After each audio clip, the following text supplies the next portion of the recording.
story tonight, the FBI will review thousands of newly discovered emails that may be pertinent to its investigation into the Hillary Clinton email scandal. It's a development that breathes new life into the Donald Trump campaign.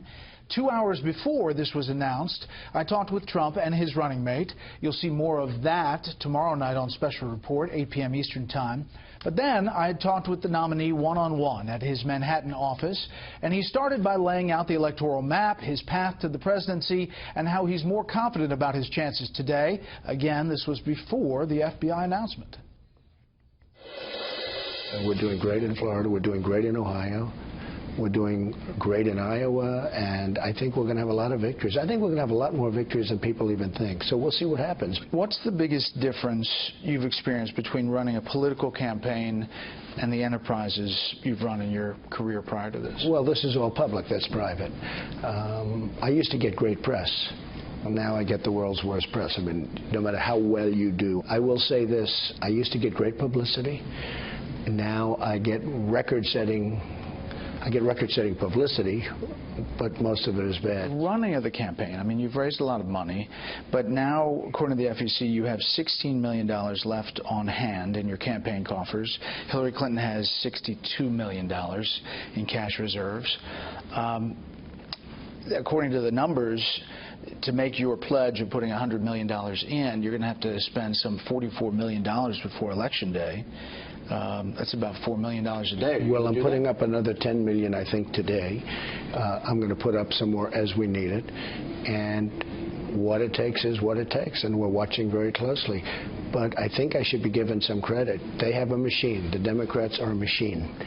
We don't have a machine, the Republicans. We have, sadly, people that are in a leadership capacity that almost like not for us, and I'm trying to figure out what's going on. I mean, I've never seen anything like this, but they're not for us. Hopefully they'll get aboard. It would be a lot better if they got aboard. But one of the things I'm proud of is that I've been able to spend much less money, and essentially we're tied. We're pretty close to being tied. I think you would say that if you look at the different states, and if you look at what's going on where I'm leading in Ohio, I'm leading in Florida, I'm leading in Iowa, I'm leading in a lot of different states. The crowds are so enormous. But I was in Florida, and I'm telling you, it was 50-to-1 commercials, and I'm leading Florida. So, you know, in business you get credit. If you can spend less and do better, or do the same, but if you can spend less and do better, think of Florida. They say it's 50-to-1 commercials, 50-to-1, and I'm leading by 2 points. So you think you'll meet the $100 million you said? Well, I'm going to meet what I have to meet, but I'm going to put more money in. I think I'm putting $10 million more today. And again, I'm putting my money in. Yeah. She's not putting any of her money in. Has the Republican Party been a net plus to you as you've run for president? What about the RNC, your overall? Well, I've had a very good relationship with the RNC, and you know I'm a straight shooter. I would tell you. Reince is a terrific guy. He's really worked hard. And I think he's very devastated that Paul Ryan and others haven't been more like, let's get in there and help. I like Paul Ryan, but, you know, I'm disappointed that we haven't had more help. So you wouldn't push him out as Speaker? I'm not thinking about that. I will tell you this. We have tremendous support within the Republican Party, and the base is phenomenal. I guess we're at 84%, 85%. But if we had more leadership support, we'd do even better. Mitch McConnell's an example. He's got senators where I'm doing better than his senators, but they don't want to sort of get involved with Trump. I'm doing better than they are in their state. And, I mean, I could name 3 of them, but they're running. I'm doing great. We should be running together. I don't care that we're not running together. I couldn't care less, actually. But they would do better if they got together with me. If you do lose, is the Republican Party dead? No, I think it's going to be a different Republican Party. We have a base of people that's so incredible. You have to see, Bret, these rallies. People get there at 7 in the morning. We had the other day a group of people came 4 in the morning for a rally that started at 8 o'clock in the evening. And you're hearing that there's never been crowds like that. Look, in the history of politics in this country, there's never been crowds like we're getting.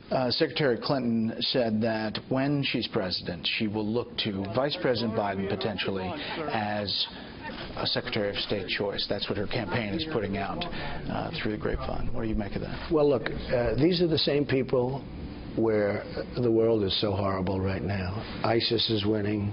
Our trade is a disaster. She's going to use the same recycled piece, just a recycled person. He's a nice guy, although he said he wanted to take me to the back of the gym. He'd be in very big trouble if that happened, by the way. He would have regretted that. But I think he's a nice guy. He's doing his thing. But these are the same people. Our country's failing. Obamacare is going to be repealed and replaced. Hillary Clinton's going to make it even more expensive. We've got ISIS all over the world. We didn't have ISIS. When she got in there, we didn't have ISIS. Nobody ever heard of ISIS. It formed because of the vacuum, because the way they got out was so bad, so pathetic. You look at what they're doing in Mosul, it's just so sad. To that point, you tweeted out, the attack on Mosul is turning out to be a total disaster. We gave them months of notice. U.S. is looking so dumb. Here's what the White House said about that. What I can tell you is there are men and women in uniform who are serving the country in Iraq and Syria right now, are putting their lives on the line to protect our national security, and the least they should be able to expect from the American people and the people aspiring to be their commander-in-chief is their unconditional and unwavering support. We're going to respond. I've been reading about the attack on Mosul. We are going to attack. We are going to. Why can't they do a surprise attack and save lives? And by the way, get the leaders who have all fled Mosul. The leaders of ISIS have all fled Mosul. But now, because of all of this advance notice, for months I've been reading about this. I've been reading about the attack. And every time I read the story about the attack, the imminent attack, I say, why don't they just do it and talk later? Here to attack and win and talk later. Bret, it's so bad. Now, it's supposed to be our people aren't fighting. You do know that. Our people aren't supposed to be fighting. But the fact is, whether it's Mosul or somebody or something else, look how badly we're doing. So when you say, as an example, they're going to bring Joe Biden back, Joe Biden's been a disaster. Obama's been a disaster. So when she wants to recycle a Biden and somebody else, and the reason she's doing that is she's trying to get the news off of all the scandals of WikiLeaks. Because if the mainstream media covered WikiLeaks, she wouldn't be allowed to run. And just in finishing, she shouldn't be allowed to run anyway, because the FBI should be ashamed of themselves for what they allowed to happen. They're going to put a great general named James Cartwright, four-star general, they're going to put him in prison potentially for 5 years for doing nothing by comparison to what she did. General Petraeus, his life has been destroyed over doing nothing compared to what she did. And she's going to run for president. And when I say the system is rigged, part of what I'm meaning is the fact that she shouldn't even be allowed to run. In the trial of former aides to New Jersey Governor Chris Christie, multiple witnesses have now refuted the claims by Christie that he was unaware of this scheme to punish a mayor who refused to give Christie his endorsement for re-election, of course. Do you still have confidence in Governor Christie to lead your transition team? Well, I have great confidence in him. I have not been following the trial. I don't know really. But back in the primary, you said he knew. But no, I just don't. I mean, look, I haven't been following the trial. The trial is almost over. It'll be interesting to see what happens. But I do like him very much, and I do have confidence in him, and I hope it all works out well for him. I realize you're confident on victory. On the other hand, if you do lose, what does Donald Trump do? Does he lead a movement? Does he go back to business? I can tell you this has been one of the most incredible parts of my life. I mean, there's never been anything like this. Your friend O'Reilly said the greatest political phenomena of his lifetime. Well, we've never seen an election like this. No, there's never been. I mean, you take a guy like Pat Buchanan, who I really like. He did well in New Hampshire, and he's been famous for many years, right? And, you know, I've won 42 states. I got the most votes in the history of the Republican primary system. And most importantly, you look at the movement where they talk stampede. We can't have any more people, sir, because of stampede. They've never used those terms before, stampede. And I tell you, I am so honored by the response. These are great people. The thing I hate is that these people are so smart. They love this country so much. They have been mistreated by politicians and their stupid decisions. Their jobs have been taken away. Their jobs have been taken away like candy from a baby.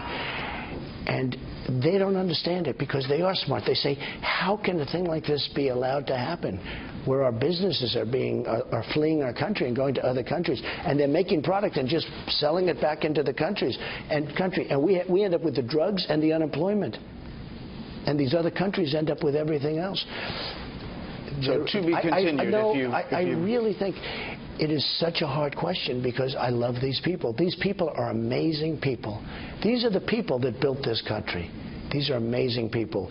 So I would say that I will give you that answer maybe on the 9th. But I think what's going to happen, I think you're going to have an upset, if you call it an upset, because as you know, we're doing very well in the polls. We're doing very, very well, leading Florida. We're doing very well. What I love is the lines in Florida at the booths are sometimes 4 blocks long. There used to be 2 people in a room and everybody falling asleep. Like Hillary, she goes home, she falls asleep. We will see what happens, but I'll tell you, I have the greatest supporters on earth. These are amazing people. Mr. Trump, thanks for the time. Thank you very much.